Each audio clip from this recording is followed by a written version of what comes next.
This is a really simple amendment.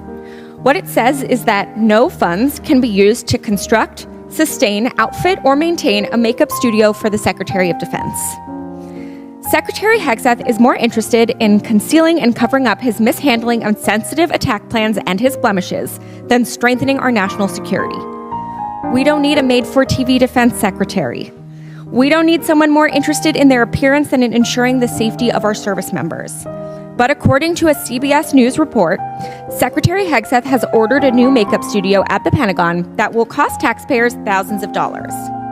I know my colleagues on the other side of the aisle have been trying to avoid their constituents, so maybe they've forgotten, but many Americans right now can't afford to spend thousands of dollars on superficial things like this. If you thought that the news cycle around the many scandals constantly coming out of the Pentagon because of our DUI hire Secretary of Defense Pete Hegseth was over, if you thought people have moved on, if you thought the pressure had stopped, you are wrong, and thankfully so.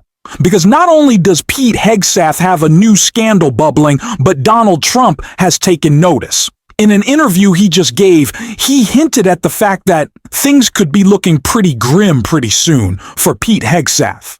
And we are going to get into it all, but before we do, if I could quickly ask you to leave a like on this video, and if you haven't already, and you enjoy our channel, to hit that subscribe button. It goes a long way, and it really does mean a lot to me. Now, of course, there have been so many scandals surrounding Pete Hegseth, but one that Democrats have now taken into their own hands and are running with in the most perfect way starts where I want to start, with his makeup studio that was called out by Congresswoman Sarah Jacobs right here. And then we are going to check out what Trump had to say. Many Americans are taking on debt just to buy groceries.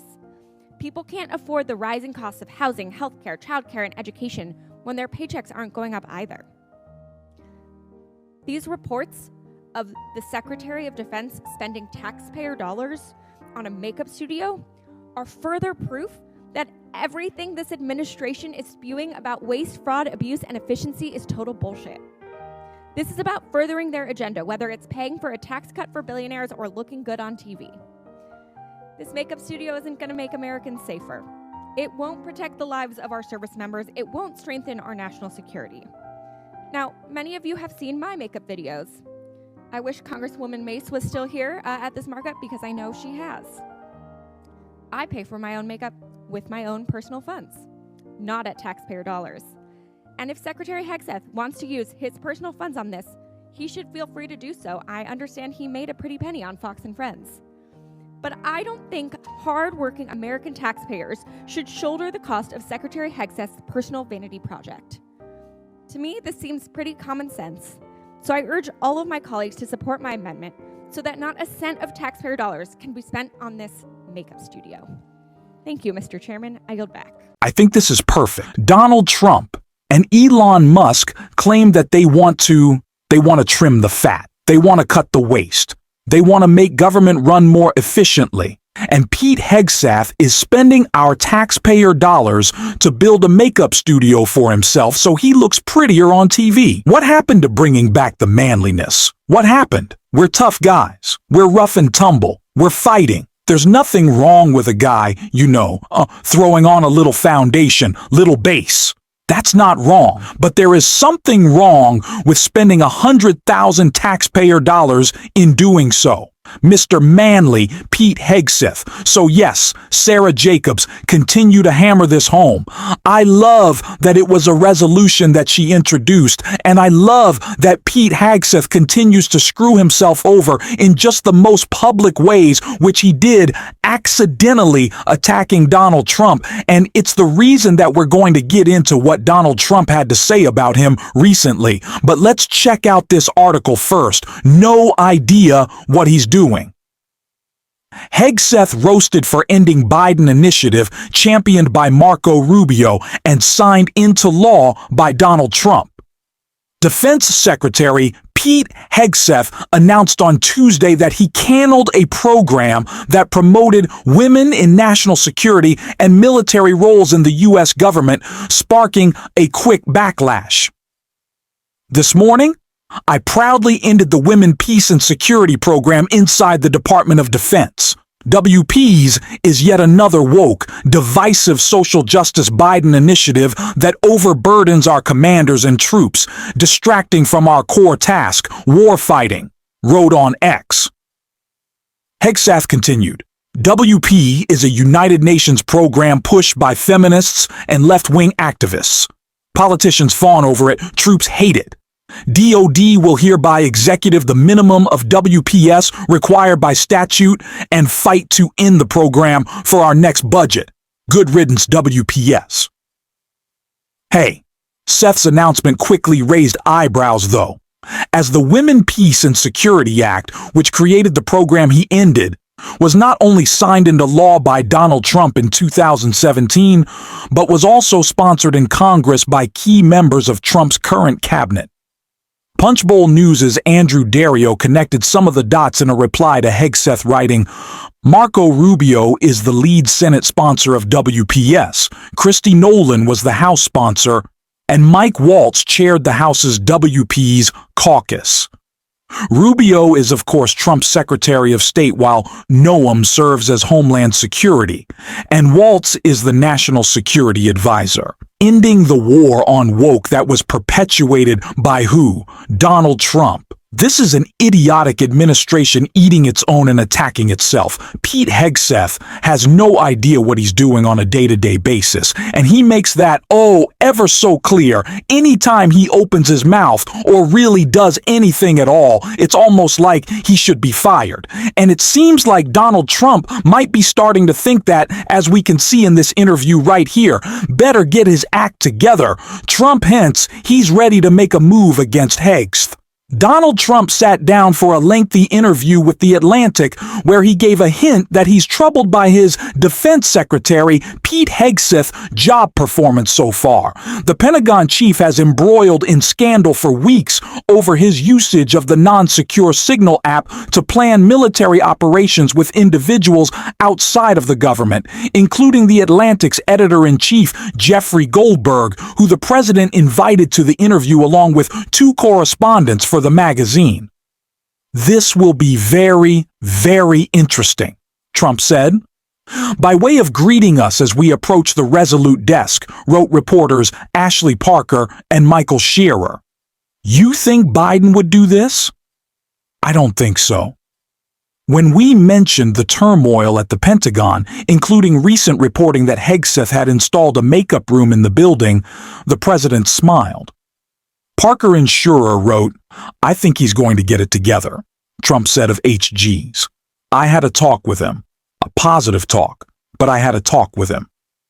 Trump also said that National Security Advisor Mike Waltz was fine despite being beat up by accidentally adding Goldberg to the Signal chat. What did Trump told his staffers after the controversy? Maybe don't use Signal. Okay. If you start to make him look bad and he can do it on his terms and doesn't feel like he's capitulating to the press, he'll make a move. And I think Hagseth is clearly on a clear warning that if you don't get your act together, you're out, which probably should be the way you do it. If you're losing all of your staff and you have a lot of controversy, what is kind of an important department?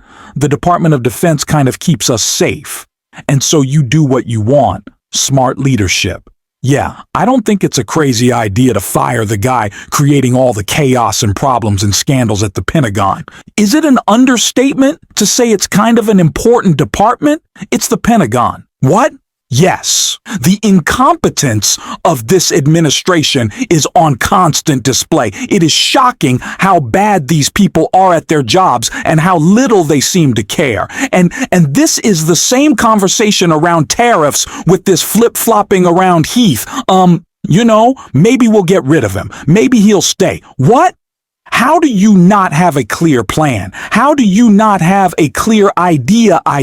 How do you not have a clear vision of what you're doing going forward? And that is exactly what Congressman Rowana called out of this administration in front of Congress right here. So the three Republican witnesses come to a hearing on industrial policy, and none of them mentioned the word tariff. Not one single one.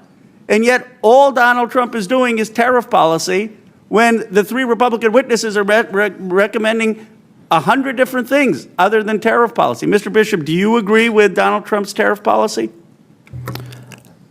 I'm not here as an economic expert. You're all saying you're not here as an economic expert, and yet you're giving us all these recommendations for how we build an industrial base. Is it that you don't have any expertise and we should just pick up any random citizen, or are you here as some economic expertise on industrial policy? Is that for me? Yes. Oh, sorry, I misspoke on this. I mean, on tariffs, this is just not one of the, I mean, like these guys as well, we're focused on building companies here. But I don't understand how there you is don't have the President of the United States is saying the way to build manufacturing is to have these tariff policies. You're here to testify on manufacturing, how we're going to build it. And you're telling me you don't have an opinion on whether the Trump tariff policy is successful or not? We're here to represent private industry, people who are actually building companies, not people who are theoretical. This is not a theoretical matter. He's implemented tariffs. I'm not even trying to trick you. I'm saying, do you agree with all his tariff policies, or do you disagree with them? Or are you so afraid that you don't know what to say? I think all of us have been really clear. We're here to, this is not what we're here to talk about. But do you agree with it or disagree with it? Yes or no? I mean, you could say either things. I have the same position as these guys. We're here to talk about how to incentivize more manufacturing and industrial Right, but jobs. do you think that the president's tariff policies are doing that or not? I think it's a mix. I think what you're, It's as a mix. Chris said. Some of it is correct and some of it is wrong? Well, You think some of Trump's tariff policies haven't worked? No, I'm saying I agree with actually what Chris was saying, is that what we've seen so far has been, and what we're going to be seeing over the next 90 to 100 days has been really interesting, especially as more countries are coming back to the table. But I can't tell the all future. three of you are so afraid of criticizing Donald Trump that even though you don't mention tariffs in any of your testimonies, none of you are willing to say that this policy is totally backfiring. I just don't want to try to predict the near future. I'm not a mind reader. I don't know what's going on in the minds of the counterparties in other countries, and I think this is an inappropriate place to be asked. Inappropriate to ask you about tariff policy in a manufacturing hearing when that's the president's policy? Anyway, my time has expired. Republicans cannot answer for these tariffs. They either run away or they are actually speaking out against Donald Trump. And he is now threatening Republicans, according to some new reporting, calling them on the phone and demanding they do not speak out against his tariffs or vote against his power to impose them. But that is not stopping certain Republicans like Rand Paul, who is making it incredibly clear just how damaging these tariffs are. Well, here's the thing is, it's about emergencies. It's about whether we're going to run a country under emergencies. When the previous emergency with Canada and Mexico, they said, oh, it was fentanyl.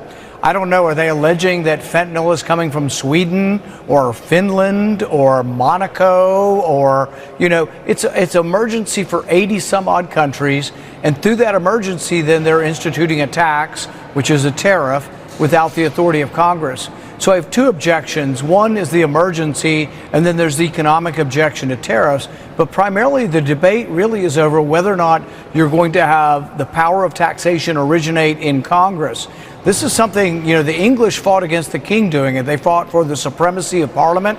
And when our founding fathers did this, they said, oh, taxation and the power to destroy is such a power that we fear. We're only going to put that in Congress, and we're going to make sure that all taxes start in the House of Representatives before they go to the Senate. This administration is a complete disaster. And again, I have to come back to the fact that I am so surprised that MAGA, who sure all they do is lie, but they usually stay on the same lie, cannot come up with any answer or reason behind these tariffs.